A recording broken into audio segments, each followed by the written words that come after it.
Imagine Hungary, the 17th century. A castle looms on rugged cliffs, shrouded in thick fog, as if the mountains are hiding something. Inside, a noblewoman hosts lavish parties. But the air is not filled with music or laughter. Instead, it is torn apart by screams, the screams of young girls who entered those stone walls and never came out. The wine glasses do not hold wine. They hold blood. This is not a fairy tale.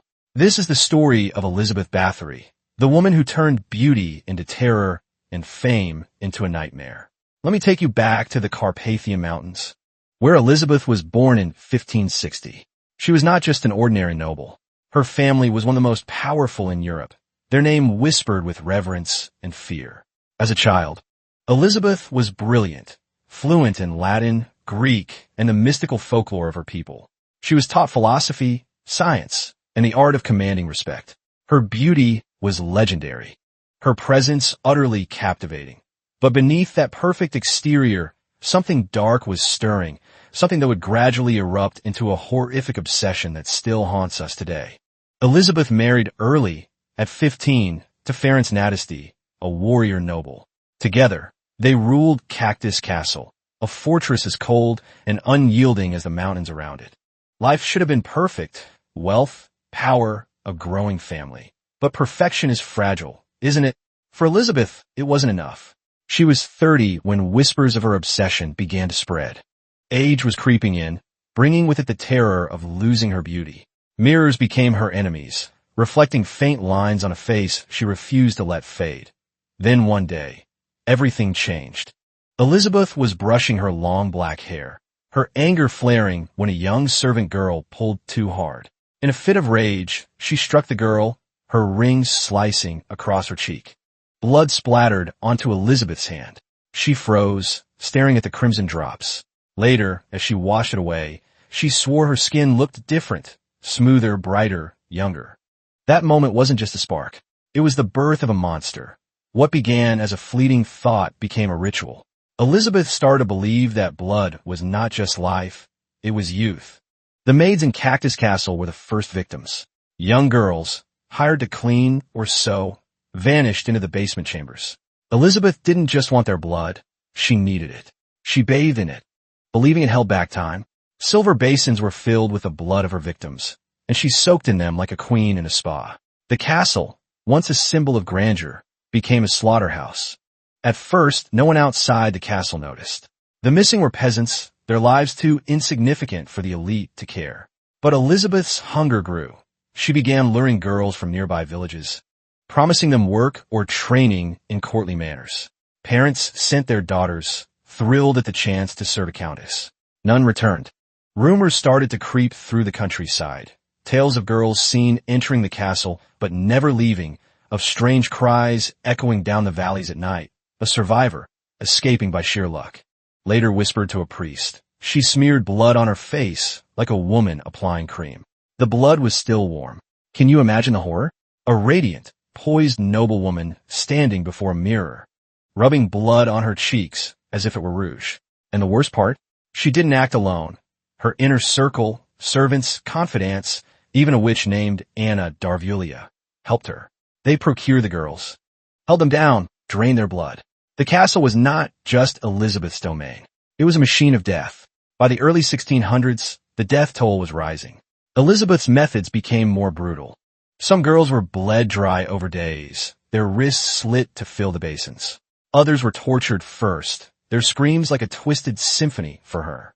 A document, buried in a monk's journal, claims she once cut open a living girl, pulling out her heart while it still beat, believing its blood held special power. The truth of that story is murky, but the fear it sparked was real. Villages began locking their daughters away at night. The name Bathory became a curse. Yet Elizabeth felt untouchable. Her wealth, title, and connections were a shield. Who would dare challenge a countess? Who would believe the whispers of peasants over the word of a noble? In her mind, she was a goddess, eternal, invincible. But gods fall, don't they? And Elizabeth's downfall was coming, sparked by a single mistake that would tear her world apart. The mountains around Cactus Castle seemed to swallow all sound. But they couldn't silence the screams forever. WY 1609. Elizabeth's thirst for blood had become reckless. She was no longer just a predator. She was a legend, whispered about in terror. Villagers barred their doors, but it wasn't enough. Elizabeth's gaze had shifted. Peasant girls were no longer enough to satisfy her. She wanted more. Noble blood, pure blood. That hunger would be her undoing. That it began with Clara d'Arvulia, a 16-year-old girl from a prominent noble family. Clara was no farmer's daughter. She was educated, refined, her future bright. When Elizabeth invited her to Cactus, promising mentorship in courtly arts, Clara's family was honored. She arrived in a carriage, her silk gown shimmering under the castle's torchlight. A week later, she was gone. N.O. letters, no trace, only a blood-soaked scrap of her royal blue dress, caught in the thorny brambles behind the castle. That discovery ignited a fire. Peasants could be ignored, but a noble's daughter? That was a scandal. Clara's family demanded answers, and their outrage reached the ears of Hungary's elite. For the first time, Elizabeth's shield of status began to crack. The aristocracy, once her allies, grew wary. Whispers of her eccentricities turned into accusations. The king himself took notice, and he tasked Georgi Thurzo, a trusted palatine, with uncovering the truth. Thurzo was cunning. He knew storming the castle would alert Elizabeth, so he played a subtler game. He sent workmen to Cactus under the guise of repairing the roof. These men were not just builders, they were spies. What they saw inside those walls chilled their blood. One reported a room with claw marks scratched into the stone walls, as if someone had tried to claw their way out. Another found a hidden staircase leading to a cellar, the air thick with the stench of decay. They didn't dare linger, but their reports were enough to convince Thurzo something unholy was happening in Cactus on the night of December 29th, 1610. Thurzo launched a midnight raid. His soldiers stormed the castle, expecting resistance. Instead, they found chaos. Servants scrambled to hide evidence, but it was too late.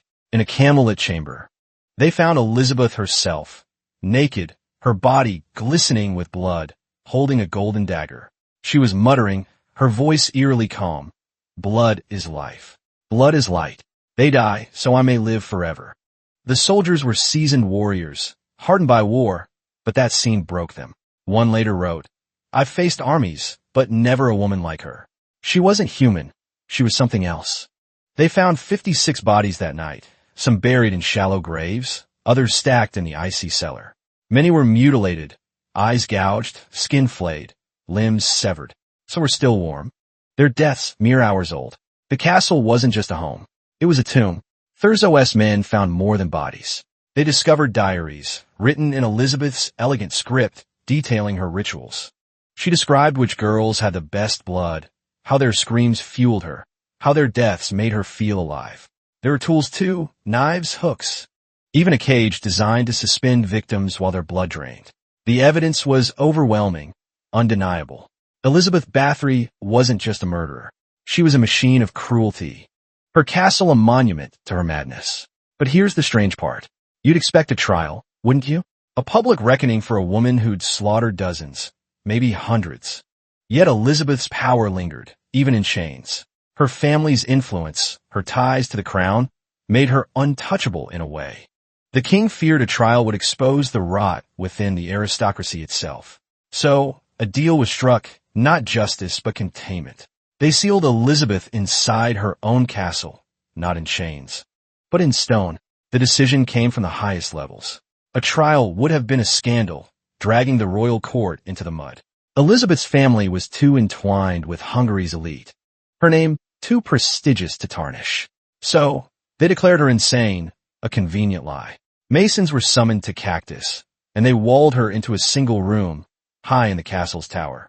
No windows, no mirrors, just a slit for food and water. She was alive but buried, a ghost in her own home. Can you imagine it? The woman who danced in blood, who'd commanded armies of servants, now confined in a stone coffin. They say she screamed at first, her voice echoing through the castle's empty halls. She clawed at the walls, her nails breaking against the mortar. But the world outside moved on. Her accomplices, servants, her witch confidant, faced execution, their heads rolling while Elizabeth lingered in darkness. For 4 years, she survived in that room. Some say she wrote, scratching words into the walls with her own blood. Others say she spoke to shadows, believing the blood of her victims had made her eternal. The guards who slid her food through the slit swore they sometimes heard her laugh, a sound that made their skin crawl. Then, in August 1614, the laughter stopped. A guard peered through the slit and saw her, dead, eyes wide open, clutching a lock of someone's hair. Her lips were stained with dried blood, as if she'd tried one last ritual. You'd think death would end her story, but Elizabeth Bathory doesn't die so easily. The moment her body was found, the legends began. Villagers swore they saw a woman in a red gown, standing on Cactus' highest tower, under the full moon. Those who cleaned her sealed room didn't last long. Some died mysteriously, others went mad, babbling about a presence watching them. The castle itself seemed cursed. It was abandoned, later partially burned, but the bloodstains on its walls? They never faded, no matter how hard anyone scrubbed. Hungary tried to erase her. Her name was banned, her records destroyed. But the harder they tried, the larger her shadow grew. She became more than a woman. She became a myth. To some, she was a cautionary tale, a warning about vanity and power. To others, she was the first vampire. Her story inspiring tales of blood-drinking immortals long before Dracula. In secret circles, cults sprang up, calling her the Blood Mother, worshipping her as a goddess of eternal youth. Even today, her name lingers in pop culture, from horror films to novels, a shadow that refuses to fade. What drives a woman to such madness? Was it fear of aging? Or something deeper, a hunger for control, for godhood? Elizabeth didn't just want youth. She wanted to defy time. She looked in the mirror and saw mortality staring back, and it broke her. In her quest for beauty, she became a monster. But here's the chilling truth. Her story isn't just about her. It's about us. Our own obsessions, our own mirrors. How far would you go to hold on to youth? To cheat death? Elizabeth Bathory's castle is now just ruins. But her legacy lives, etched into history's darkest corners. She wasn't just a noble woman. She was a nightmare made flesh, a reminder that evil doesn't always lurk in shadows. It can hide behind a beautiful face. So, the next time you look in a mirror, think of her. Think of the blood that stained her hands, the screams that filled her halls. And ask yourself, was she a demon or a victim of her own desires? Thank you for joining me in this descent into darkness. Do you think Elizabeth was truly a monster, or was she framed by a world that feared powerful women? Drop your thoughts in the comments below. I'm dying to hear what you think. If this story chilled you, hit that like button, share it with someone who loves a good scare, and subscribe for more tales from History's Shadows. Until next time, stay curious, and maybe check your mirrors tonight.